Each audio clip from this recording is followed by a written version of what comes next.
எல்லாருக்கும் வணக்கம் and welcome back to my YouTube channel. This is Bloomy here. சமீப காலமாக ஒரு 2 வாரத்துக்கு முன்பிருந்து அதிகமாக ஷேர் செய்யப்பட்ட ஒரு வீடியோ பற்றி உங்களுக்கு தெரியுமா? அதிகமாக ஷேர் செய்யப்பட்ட ஒரு வீடியோ அப்படின்னா சிவபெருமான் கோயில், சிவன் டெம்பிளை தான் அதிகமாக ஷேர் செஞ்சுருக்காங்க. திருவண்ணாமலையில் இருக்கிற சிவபெருமான் கோயில். திருவண்ணாமலை அப்படின்னு சொன்னாலே எல்லாருக்குமே ஞாபகம் வர்றது அண்ணாமலையார் தான். ஸோ அண்ணாமலையார் கோயில் அப்படின்னா மிகவும் புகழ் பெற்றது. நிறைய அந்த ஏரியாவே மருத்துவ குணம் நிறைந்தது. மனநலம் சரியில்லாதவங்களாக இருக்கட்டும், உண்மையாலுமே மனசு டோட்டலாக உடஞ்சிருச்சு, ரொம்ப டிப்ரெஷனுக்கு போயிட்டாங்க, அவங்களா இருக்கட்டும், ஒரு தொழிலில் நஷ்டம், மனம் உடைந்து என்ன பண்ணணுன்னே தெரியலை அப்படின்றவங்களா இருக்கட்டும், நேராக அண்ணாமலையார் கோயிலில் போயிட்டு ஒரு 2 வீக்ஸ் படுத்து எழுந்திரிச்சு வந்தாங்கன்னா கொஞ்சம் தெளிவான மனநிலையோட அதன் பிறகு தன்னோட வாழ்க்கையோட ஓட்டத்தை ஆரம்பிக்க சரியான நேரமாக இருக்கும் அப்படின்ற மாதிரியெல்லாம் சொல்லுவாங்க. பட் நம்ம அதிகமாக ஷேர் செய்யப்பட்ட வீடியோ அப்படின்னு சொல்கிறது அண்ணாமலையார் கோயில் கிடையாது, திருவண்ணாமலையிலே இருக்கிற இன்னொரு சிவபெருமான் கோயில். கரெக்டாக 2000 வருடங்கள் பழமையான சிவபெருமான் கோயில் 80 வருஷத்துக்கு முன்னாடி என்ன ஆச்சுன்னே தெரியல, பூமிக்கு அடியில் புதைக்கப்பட்டிருக்கு, மறைக்கப்பட்டிருக்கு, காணாமல் போகப்பட்டிருக்கு. இவ்வளோ பெரிய சிவபெருமான் கோயில் காணாமல் போயிருக்கு. அங்கே உள்ளவங்க யாருமே அதை பற்றி தேடலையா, கண்டுக்கலையா, கம்ப்ளைண்ட் பண்ணலையா அப்படின்லாம் தெரியல.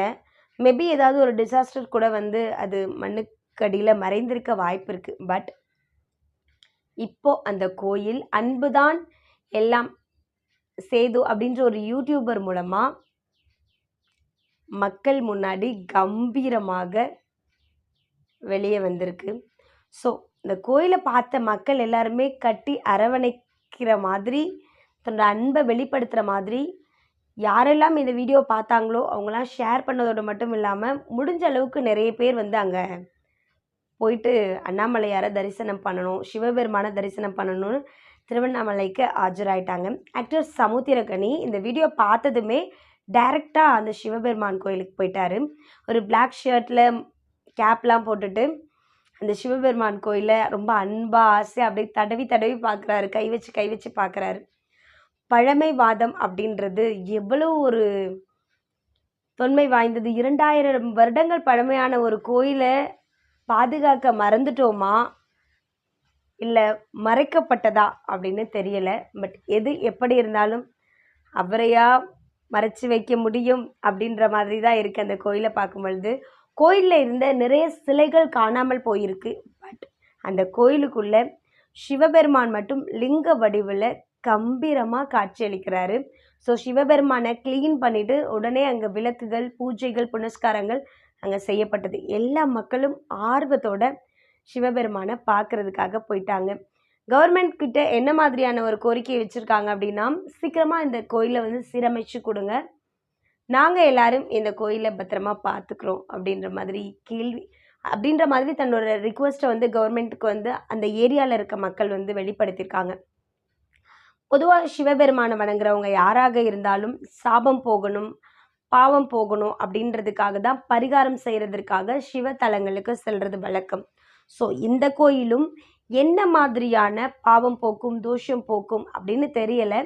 இது வரைக்கும் கண்டுபிடித்த விஷயங்களை வச்சு பார்க்கும் பொழுது அங்கே 5 தலை நாகத்தோட சிற்பம் இருக்கிறதாலாம் சொல்லியிருக்காங்க. உள்ள சுரங்கப்பாதை இருக்கணும்னு சொல்லியிருக்காங்க.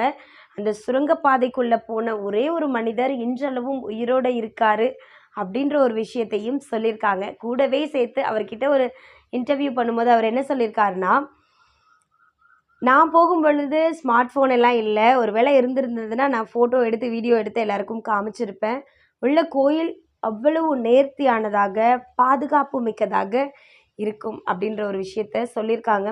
கோயில் பூமிக்கடியிலேருந்து வந்ததுனாலையோ என்னமோ தெரியல, நிறைய சிலைகள், நிறைய கட்டிடங்கள் கொஞ்சம் டேமேஜஸ்லாம் இருக்குது. அதெல்லாம் சரி பண்ணுறதுக்கு நிறைய மக்கள் பண உதவியும் பொருளுதவியும் கவர்மெண்ட்டும் சேர்ந்து அதை சீரமைத்து கொடுக்கறதாகவும் ஒத்துட்ருக்காங்க.